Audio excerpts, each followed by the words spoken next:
Now, Mr. Director, I think the main question before us today is, where do we go to from here, looking forward? I mean, what is the plan forward? As stated in the chairman's opening statement, the OSM, you've wasted millions, nearly $10 million over the past 4 years with nothing to show. Now today we hear that your hope, not a guarantee, but hope, is that there will be a new rule proposed a year from now. Now my question is, how much? How much will it cost us to continue the reckless, unnecessary, poorly managed process before you complete a rule? Another $5 million, another $10 million, almost what we've invested already, taxpayers have. $15 million, is there an end to the black hole of waste at OSM? So my question is, where do we go from here and what's it going to cost?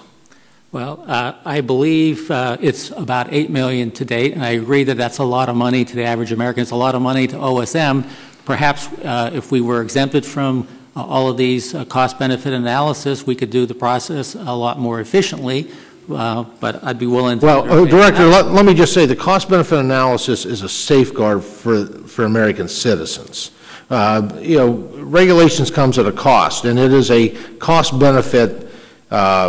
The comparison of cost-benefit does not happen near enough as regulations are proposed by the bureaucracy of government. And so I think asking for relief from a safeguard, something that safeguards the American taxpayer, the American citizens, is not something I would advocate for. Okay, then I would agree with you that spending $8 million is money well spent on figuring out what the costs and benefits would be of the rulemaking process. So do you have an estimate? We got another year, say, I mean, you were hoping, no guarantee, hoping for another year, based on the past expenditure lines, say $8 million so far. What do you think we're going to rack up in bills before this rule is actually, well, let me just say, first of all, how much do you think we're going to spend on this rule before you actually engage the cooperating agencies? Because I still want to come back to that in my first line of questioning. I'm just appalled that you're not sending it out there because you assume that the states don't have resources to do anything with it. You have a regulatory responsibility to release these drafts, these EIS drafts.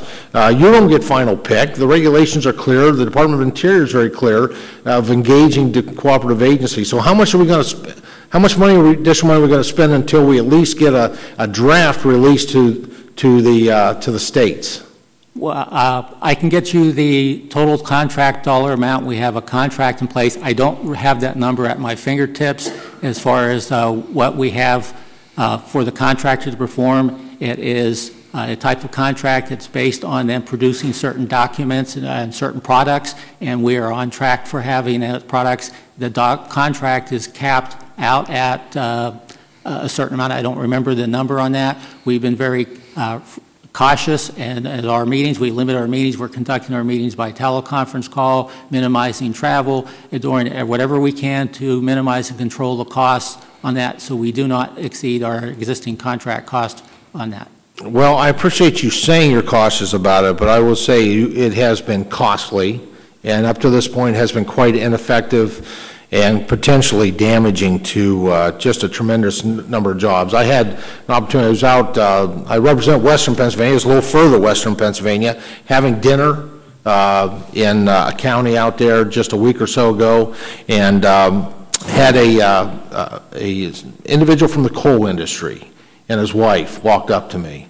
Somehow they figured out who I was. That's not always a good thing.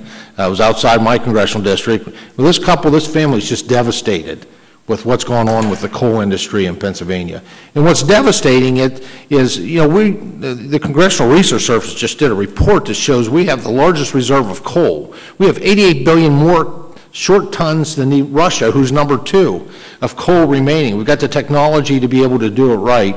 And unfortunately, this administration is just killing the coal industry just as it's devastating that family. So